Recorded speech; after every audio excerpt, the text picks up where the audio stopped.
저는 알고 있습니다. 지금 이 영상을 보는 여러분들이 평소 어떤 원두를 가장 즐겨 드시는지. 바로 에티오피아입니다. 어떻게 알았냐고요? 저희 채널 구독자 약 200명의 실제 설문 데이터를 보니 80% 이상의 응답자분들이 에티오피아를 가장 즐겨 찾는 오리진으로 뽑아주셨더라고요. 그런데 막상 에티오피아 원두를 사려고 보면 생각보다 헷갈리는 게 많습니다. 시다마는 뭐고, 첼베사는 뭔지, 에얼룸은 뭐고, 또 7415팔은 뭔지. 그래서 오늘은 에티오피아 원두란 무엇인지, 품종과 주요 지역, 맛의 특징까지 정리해 보겠습니다. 오늘 내용만 알고 나면 에티오피아 원두 고를 때 뭐가 뭔지 헷갈릴 일 없으실 겁니다. 참고로 오늘 에티오피아 원두에 대한 모든 내용은 PDF로 따로 정리해 두었습니다. 에티오피아 개념 잡는데 우리 같은 홈카페 유저들한테는 이 PDF 하나면 충분하실 겁니다. 영상 끝까지 보신 뒤 아래 고정 댓글 통해서 꼭 받아가세요. 우선 에티오피아는 평균 약 1900m 수준의 높은 해발고도를 갖고 있는데요. 다른 커피 생산국 대비 전반적인 해발고도 자체가 높습니다. 평균 1100m 수준의 브라질과는 800m나 차이가 나죠. 이렇게 고도가 높아지면 기온이 낮아지고 일교차가 커지면서 맛과 향이 더 풍부한 커피가 자라게 됩니다. 맛의 특징으로 보면 에티오피아 커피는 큰 틀에서는 어느 정도 산미가 있으면서 꽃과 과일 계열의 향미가 굉장히 다채로운데요. 꽃처럼 화사한 자스민과 라벤더, 복숭아나 살구처럼 달콤한 핵과류의 향미, 그리고 딸기나 베리 같은 풍미까지 이런 향미를 다채롭게 보여주는 것이 에티오피아의 큰 매력입니다. 그렇다면 에티오피아가 정말 스페셜티 시장에서 많이 선택되고 있을까요? 그래서 국내 스페셜티 로스터리들의 실제 원두 판매 리스트를 한번 살펴봤습니다. 대표적인 큐레이션 플랫폼 언스페셜티 월픽을 보면 6개 블렌딩 중 3개는 에티오피아 베이스이고 20개의 싱글 오리진 중 무려 12개, 즉 거의 60% 이상이 에티오피아입니다. 연스페셜티는 예시일 뿐이지만 에티오피아는 스페셜티 시장에 이렇게 많이 유통되고 그래서 더 소비도 많은 것 같습니다. 그런데 에티오피아 원두들을 보다 보면 조금씩 헷갈리기 시작합니다. 어떤 시다마는 시다마 벤사, 또 어떤 시다마는 시다마 에르베구나. 도대체 이거 다 뭐라는 걸까요? 이런 복잡한 이름을 이해하기 위해서는 원두 표기 방식을 알아야 하는데요. 원두 표기는 지역, 생산자, 품종, 가공 방식 순으로 표기됩니다. 예를 들어 에티오피아 시다마 벤사 산타웨네 74110 내추럴은 시다마 벤사 산타웨네라는 지역에서 74110이라는 품종을 내추럴 가공 방식으로 생산한 커피라고 이해하시면 됩니다. 그런데 대충 74110 같은 품종과 내추럴, 워시드 같은 가공 방식은 언뜻 들어본 것 같은데 앞에 붙는 이름이 어디까지 지역인 건지, 어디가 생산자인 건지 헷갈릴 때가 많습니다. 그래서 산지의 구조와 대표 산지를 알아두시면 좋습니다. 에티오피아 커피의 산지 구분은 큰 지역에서 시작해서 점점 작은 지역으로 들어가는데요. 크게 보면 존, 웨레다, 케벨레 순으로 내려가는데 우리나라로 치면 시, 군, 구를 거쳐 읍면동으로 들어가는 구조라고 생각하시면 쉽습니다. 그런데 우리가 우리나라의 다른 동네도 잘 모르는데 에티오피아의 수많은 웨레다와 케벨레는 당연히 알 수가 없습니다. 커피 전문 업자도 아닌데 당연히 외울 필요도 없고요. 대신 원두를 고르다 보면 반복적으로 마주하게 되는 산지는 알아두면 원두를 읽는데 도움은 됩니다.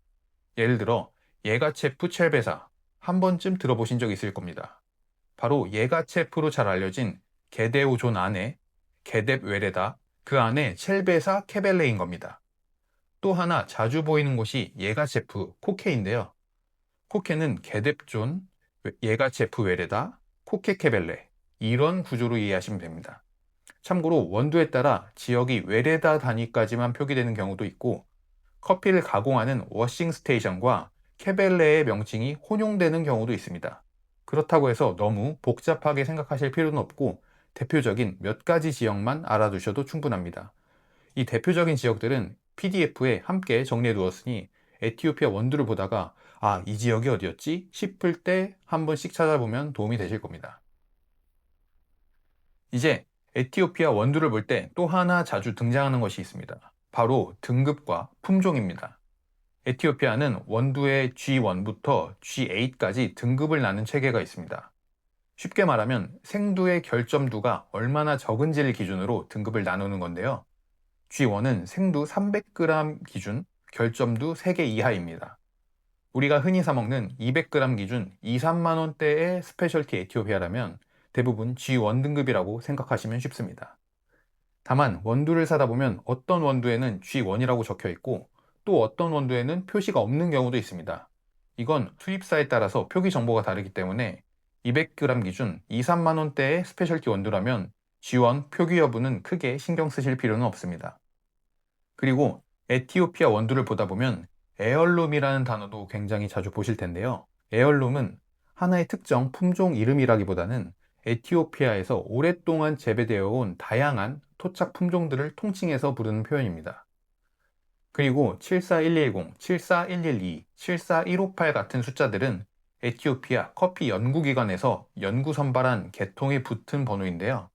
예를 들어 74158은 1974년에 선발 채집된 158번 계통입니다. 이런 식으로 연도와 계통 번호 정도로 이해하시면 쉽습니다. 그리고 에티오피아를 이야기하면서 빼놓을 수 없는 품종이 하나 더 있는데요. 바로 게샤입니다. 우리가 흔히 게이샤라고 부르는 그 품종입니다. 원래 에티오피아의 게샤 지역에서 발견된 계통이 중미로 넘어가면서 재배되면서 게이샤라는 표기가 널리 사용됐고 특히 파나마의 게이샤가 전 세계적인 명성을 얻게 되면서 지금은 게이샤라는 이름으로 더 익숙하게 알려지게 되었습니다. 이처럼 에티오피아 스페셜티 원두는 보통 G1 등급의 에얼룸 74158, 게샤 같은 품종이 표기될 텐데요. 원두 봉투나 메뉴판에서 이런 명칭이나 숫자가 보인다면 아, 에티오피아 원두겠구나 정도로 이해하시면 쉽습니다. 다만 맛은 등급이나 품종별로 특징을 딱 잘라서 이야기하기는 어렵고 실제 커피 맛은 고도, 재배 환경, 가공 방식에 따라서 크게 달라질 수 있습니다. 자, 지금까지 에티오피아 원두를 이해하기 위해 몇 가지 핵심적인 것들을 알아봤습니다. 먼저 게데오, 구지, 시다마 같은 산지가 있고 그 아래로 웨레다와 케벨레가 이어집니다. 그리고 원두에는 에얼룸, 74158, 게샤 같은 품종 관련 정보가 있고 마지막으로 내추럴 워시드 같은 가공 방식이 있습니다.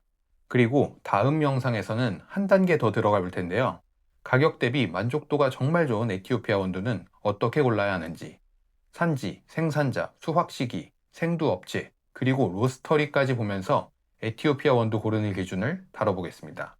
그리고 오늘 말씀드린 모든 내용은 한눈에 볼 수 있도록 PDF에 전부 정리해두었습니다. 알아두면 좋은 세부 산지부터 품종과 가공 방식까지 원두를 보다가 이게 뭐였지 싶을 때 바로 찾아보실 수 있도록 만들었습니다. 고정 댓글에 남겨뒀으니 꼭 받아가시고요. 그럼 저는 다음에도 우리 같은 일반인 입장에서 바로 써먹을 수 있는 더 유익한 커피 영상으로 찾아오겠습니다. 감사합니다.